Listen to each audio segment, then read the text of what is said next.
안녕하세요. 저는 두 딸과 아들 하나를 키우고 있는 40대 엄마입니다. 현재 아르바이트로 마트에서 계산원으로 일을 하면서 육아를 하고 있고, 저희 남편은 택배 일을 하고 있습니다. 둘 다 오래도록 해먹을 일을 하고 있는 건 아닌지라 지금 바짝 한 살이라도 젊을 때에 더 열심히 그리고 바쁘게 일을 하려고 하며 사는 중이고요. 제 몸은 힘들지만 예셋을 보면 힘든 것이 싹 가실 만큼 한 푼이라도 더 벌어야겠다는 생각이 번쩍 들곤 한답니다. 제가 애들을 나무라는 것도 아니고 제 아이들 존재를 부정하는 건 아니지만 저는 제가 이렇게 살 줄이라고는 꿈에도 생각을 하지 못했어요. 남편과 결혼하면서 시어머니가 아들을 꼭 낳아주라고 손 꼭 잡고서 말씀을 하셨던 덕분에 제가 당연히 애를 가져야 한다는 생각 정도는 하긴 했었지만 그렇다고 애를 셋이나 낳아서는 생활비까지 쪼달리도록 살 줄은 정말 몰랐죠. 첫째도 둘째도 예상했던 것과는 달리 딸이 태어나게 되면서 시어머니의 아들 낳으란 압박이 갈수록 심해지게 되었고요. 하다못해 시댁에 갔다가 시댁 식구들이 저를 모두 따돌리려는 듯이 소외를 시키는 유치원지까지 버린 바람에 이렇게 살면 안 되겠다 싶어서 발등에 불이 떨어진 듯 아들을 낳을 계획을 만들었습니다. 남편도 마누라가 불쌍해 보이긴 한 건지 아들을 낳자고 함께 힘을 부여잡아줬고, 그러다 정말 하늘이 도우셔서는 막내는 아들이 태어났어요. 제가 그때 출산하면서 의사를 붙잡고 엉엉 울었었는데 아들 낳고 울었다기보다는 이렇게까지 자식을 낳아야 하나 싶어서 서름이 북받쳐 눈물이 넘쳤던 것 같습니다. 그 시절은 제가 그렇게 자식들을 낳았었네요. 하지만 아들을 낳고 나서도 시댁에서의 대우는 달라진 것이 전혀 없었습니다. 막내 손주를 보고 싶다면서 그렇게 서울집으로 올라오시기도 하셨고, 또 자기들한테 오라면서 닥달을 하셔서는 저희가 애 셋을 이끌고 주말에 바짝 내려가 찾아뵌 적들도 많았었는데요. 그렇게 오고 가는 와중에 단 한 번을 잘 왔다거나 보고 싶었다고 따뜻이 말해주질 않더라고요. 그저 손주 얼굴 보고 싶었다면서 아이를 부둥켜 안고 기뻐하기만 하셨죠. 그러니 저도 속상했던 적이 참 많았습니다. 내가 아들을 낳아주는 기계도 아닌데 내가 아닌 내 아들만 저리 귀하다고 예쁘라 하는 꼴이 참 보기 싫었거든요. 그뿐만 아니라 저한테는 딸이 둘이나 더 있는데 내 딸들을 무슨 보리장 마냥 취급을 하시니 제 눈에 거슬릴 수밖에요. 시댁을 가는 길도 늘 편치 못했지만 할머니 할아버지의 관심을 받지 못할 거라는 생각에 우울해하는 제 딸들을 보는 것 또한 제게는 정말 불편한 현실이었습니다. 그러니 저도 제가 엄마라서 그런지 본능적으로 딸들을 보호하게 되더라고요. 이를테면 무턱대고 평일서부터 시댁을 찾아오라면서 제 아들이 보고 싶다고 타령을 하시는 시부모님께 제 딸이 공부하고 친구 사귀기 바쁜데 그냥 무작정 계획에도 없이 시댁에 갈 수 없습니다. 다가올 명절에 찾아뵙는 걸로 할게요. 라고 하면서 칼같이 잘라버렸고요. 본인들이 부담 안 주고 서울집에 와서 조용히 있다가만 가겠다고 할 때에는 애가 셋인데 어머님 아버님 오시면 좁아 터진 집에서 어떻게 다 자요. 손주가 자기 집 가난한 걸 이 어린 나이에서부터 알았으면 좋겠어요. 손주 생각해서라도 오시지 마세요. 라고 하면서 좋아하시는 손주를 거듭먹이며 오지 말라 한 소리를 했죠. 이런 식으로 시부모님이란 명절이 아닌 때에 만나는 기회를 최대한 줄여나가려고 노력을 했고, 처음에는 제 딸들을 위해서 그랬었지만 점점 제 자신을 위해서 더 노력을 했어요. 시부모님을 만날 때마다 늘 시댁에서 부엌 밖으로 나와본 적이 제대로 없었고, 틈만 나면 저를 부르고 시켜먹는 시어머니의 부름 때문에 제대로 앉아서 쉬어본 적도 없었거든요. 그런데 얼굴을 보지 않은 채로 전화상으로만 계속해서 시부모님과 찾아뵙기 거부하며 살다 보니 점점 제 배짱도 커져갔죠. 명절이 아닐 때에는 돈 벌기 바쁘고 애들 키우기 바빠서 절대로 시댁에 못 내려간다는 말을 아주 강하게 밀어붙이게 되기까지 결혼하고서 정확히 9년 정도가 걸렸던 것 같습니다. 문득 이 숫자를 보니 저 정말 강산 한번 바뀔 만한 시간 동안 이런 말 한마디 제대로 해볼 생각을 하지 못하고 여기저기 눈치를 보며 가엾도록 살았었네요. 하지만 겨우 시집살이가 괜찮아졌다고 생각이 들던 때에 저는 도로 며느리 도리를 빡세게 하면서 시부모님을 배워야 할 수밖에 없었습니다. 바로 시아버지가 아프기 시작하면서부터였죠. 시아버지는 단순히 나이가 들어서 몸이 쇠약해지셨었고 재수가 없으신지 여러 차례 시댁에서 넘어지고 허리를 삐끗하다가 서울까지 병원을 올 일을 만드셨습니다. 그러면 당연히 시아버지는 옆에 시어머니를 꼭 데려오셨고 그러면 두 분은 저희 집에서 숙식을 해결했죠. 서울에서 겨우 좁아터진 오래된 빌라 안에 살고 있었는데도 시부모님 입장에서는 서울까지 나가 집을 사서 사는 자식이 저희뿐이었는지라 다른 선택이 전혀 없었습니다. 그건 저도 인정을 하는 부분이었기 때문에 다른 곳에서 지내게 하지 않고 그냥 저희 집에서 지내다가 빨리 시댁으로 돌아가시게 했어요. 그런데 항상 아버님 옆에서 따라 서울에 올라오곤 하셨던 시어머니가 문득문득 서울집에서 아예 뿌리를 내리고 살고 싶다는 식의 뉘앙스를 풍기더라고요. 아버님은 계속해서 병치레를 하면서 서울 병원을 왔다 갔다 하고 계신데 이러다가 꼭 먼저 돌아가시기라도 하면 자기 혼자 서울집에서 외로워서 어떻게 사냐며 말입니다. 그때 되면 자기는 절대로 혼자 살기 싫은데 그냥 서울에서 이대로 눌려 살아도 되지 않겠냐면서 하시더라고요. 급기야 이 소리를 제가 아닌 제 아이들한테 하면서 말이죠. 할머니가 그냥 여기 방구석에서 살면 안 돼? 여기 자리가 있어 보이는데 할머니 침대도 놓아주면 안 돼? 라고 하면서 멋모르는 애들한테 같이 살고 싶다는 말을 일부러 제 앞에서 물어보기도 하셨고요. 어쩔 때는 할머니 집에 가기 싫어 죽겠다. 그냥 할아버지랑 여기서 살고 싶네. 매번 왔다 갔다 하는 거 너무 피곤하다. 라고 하며 자신의 늙은 몸뚱이를 약점 삼아서 저희 아이들한테 동정을 얻으려고 했어요.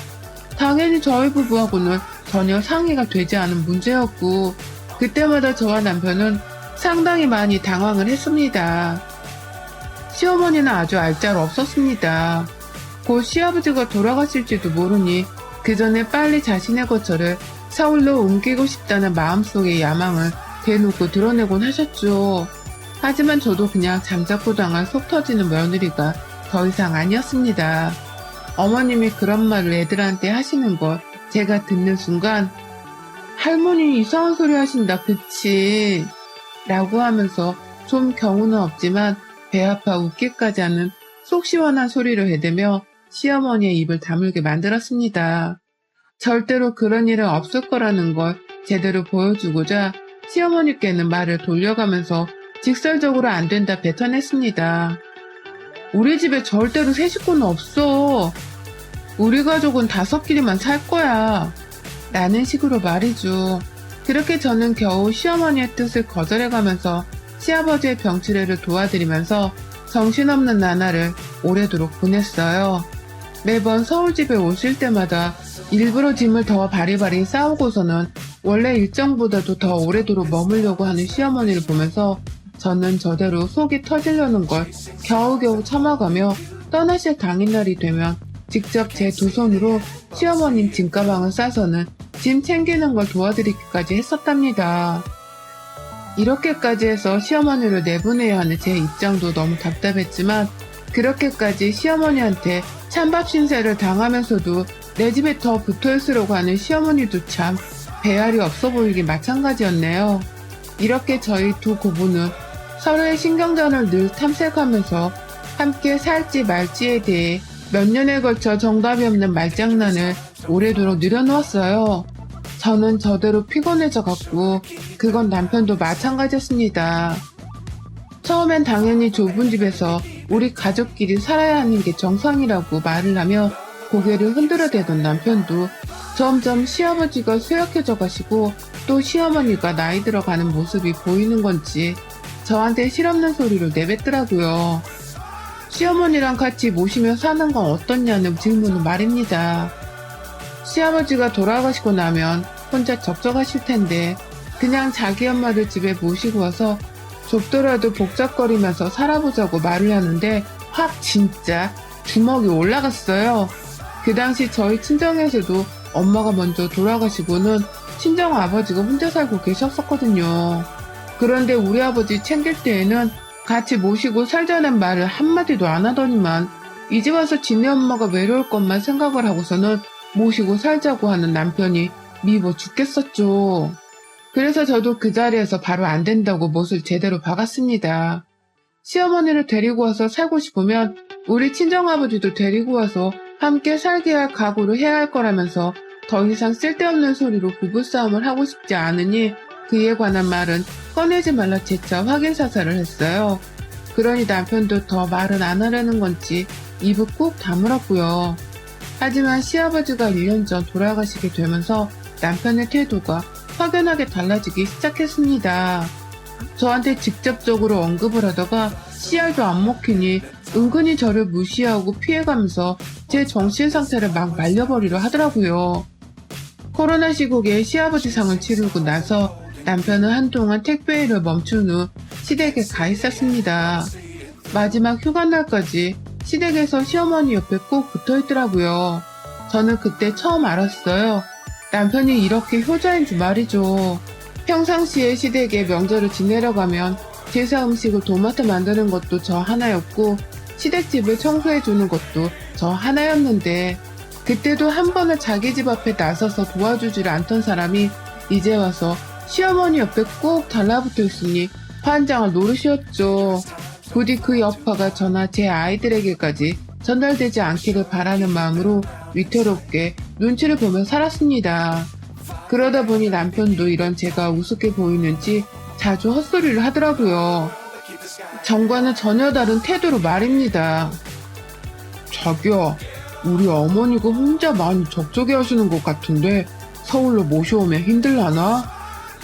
라고 하며 제가 싫어하는 줄 뻔히 알면서 시어머니를 모셔오면 어떻겠냐 소리를 했고요. 예전엔 시어머니가 제 아이들에게 하시던 짓을 똑같이 하면서 제 속을 뒤집어 놨어요. 제 아이들에게 가서는 할머니가 할아버지도 없이 시골에서 많이 외로우신가 보다. 틈만 나면 우리 새끼들 안부를 물어본다고 연락을 해오시네. 이럴 거면 그냥 같이 살아도 좋을 텐데, 그치? 엄마가 무서워서 할머니를 도저히 못 데려오겠다. 라고 하면서 말입니다. 그때마다 저도 너무 얼척이 없어서 남편의 정색감을 째려봤어요. 애들 앞이라서 감정을 자제해야 했지만 어느 누구라도 제 입장이 되었더라면 그 상황에서 남편을 쳐 죽이고 싶었을 겁니다. 자기 엄마 편만 들면서 데려오면 좋겠다. 많이 외롭다고 하시네. 라는 말을 계속하는 남편이 미워 죽을 것 같았습니다. 그럴수록 혼자 계시는 저희 친정아버지가 생각이 났고 더더욱 마음을 굳건히 먹으려 했죠. 내가 시어머니를 모시느니 차라리 집을 나가서라도 그 시간 동안 내 아버지를 한 번이라도 더 보면서 효도를 하고 살겠다고 말이죠.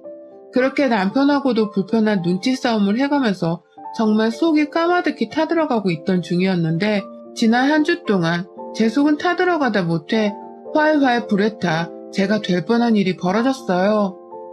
평상시와 다름없이 살고 있던 아주 평범한 날에 말이죠.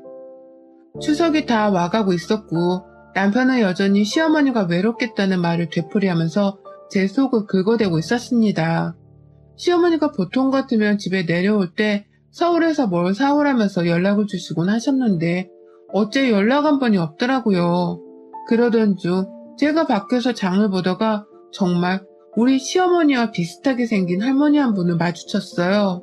아주 우연찮게 옆모습에 뒤통수만 봤고 혹여나 시어머니셨나 싶어서 빤히 그 뒷모습을 쳐다봤는데 결국 앞모습을 제대로 보지 못한 채 놓쳐버리고 말았죠.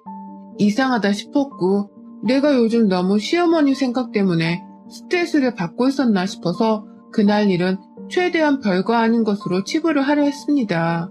그런데 시어머니 비슷한 사람을 본 건 저 하나만이 아니었어요. 제 아이들도 시어머니와 쏙 빼닮은 사람을 봤다고 하더군요. 그것도 한 동네 안에서 집에 오는 길에 말입니다. 첫째 아이는 할머니가 분명했다면서 저한테도 말을 했다가 남편한테도 말을 하면서 신기하다고 중얼거렸고 둘째는 언니 말을 듣고서 의아해 하다가 다다음 날에 자기도 할머니를 본 것 같다면서 신기하다고 달려오더라고요. 그제서야 저도 아차하면서 내가 본 시어머니의 모습이 잘못 본 게 아닌가 싶었습니다.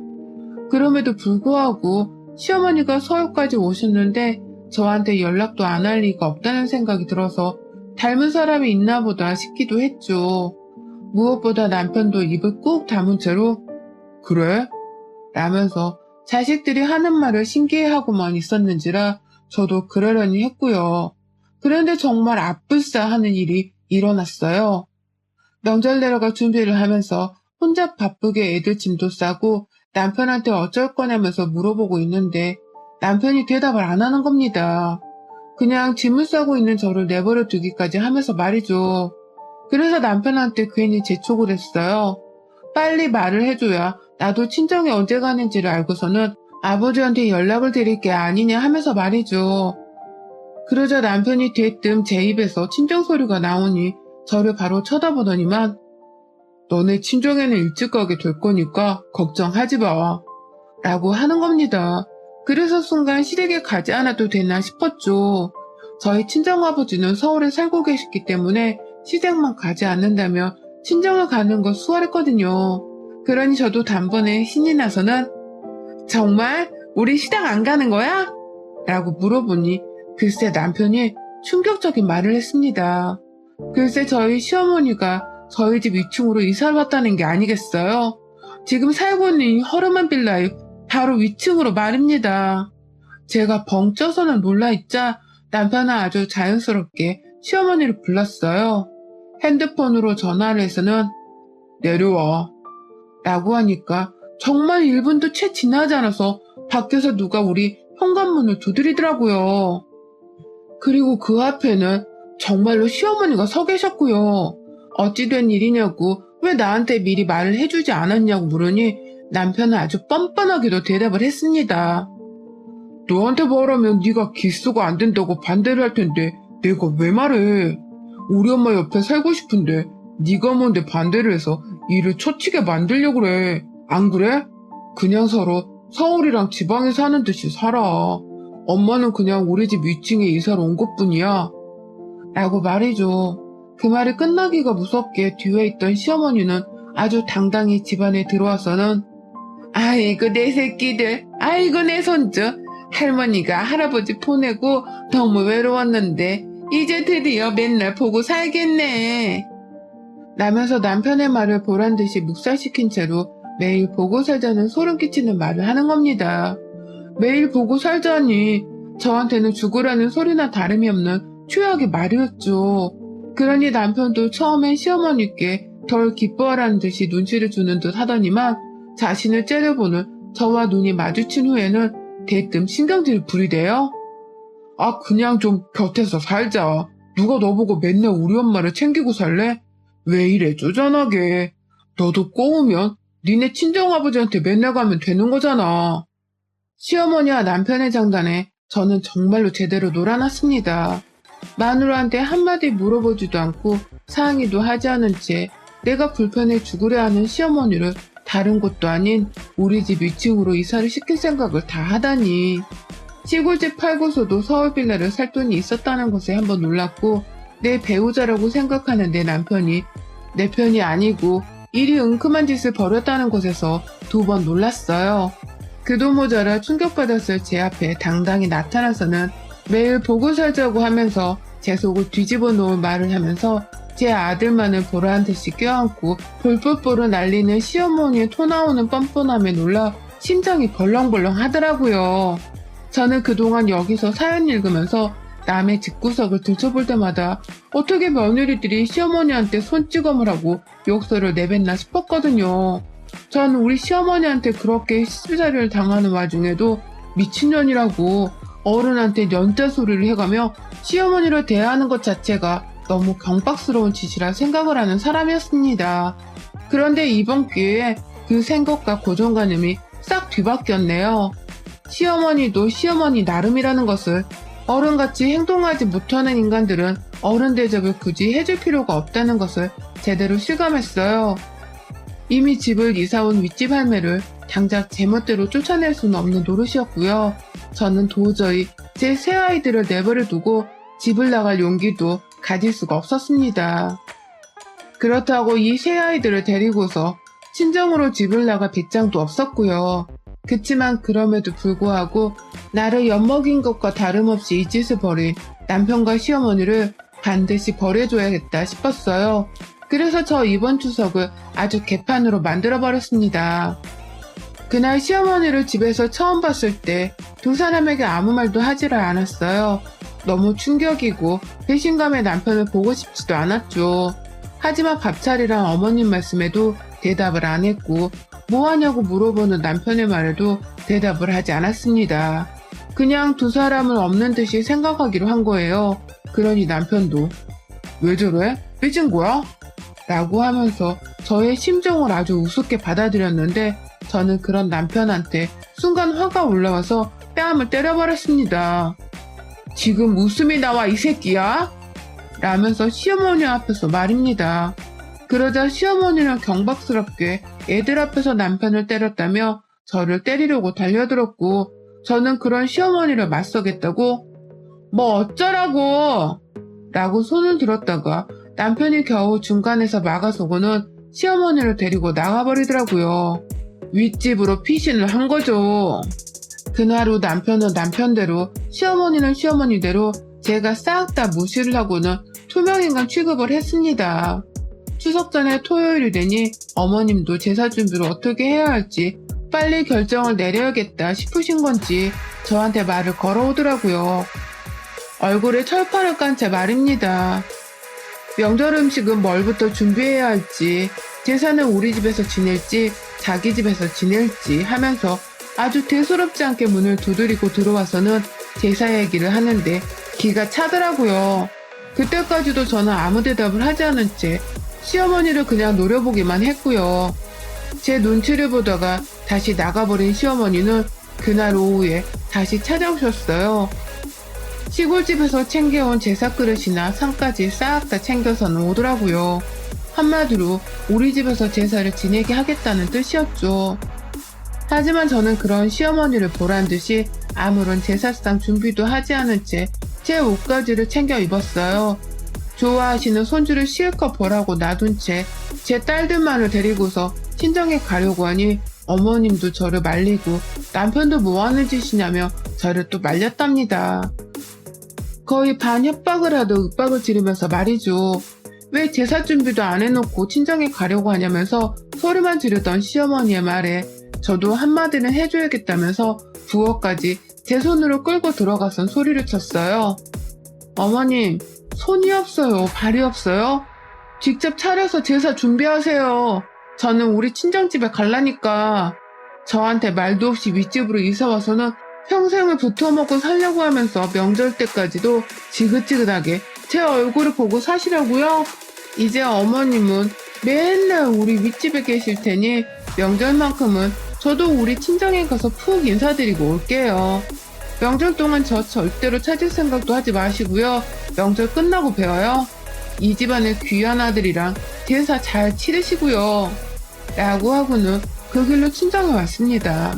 가서 친정아버지 눈치를 보느라 제 속도 말이 아니었지만 그래도 여전히 내 윗집으로 시어머니가 이사를 왔다는 사실에 충격을 받아선 제정신이 아니었네요.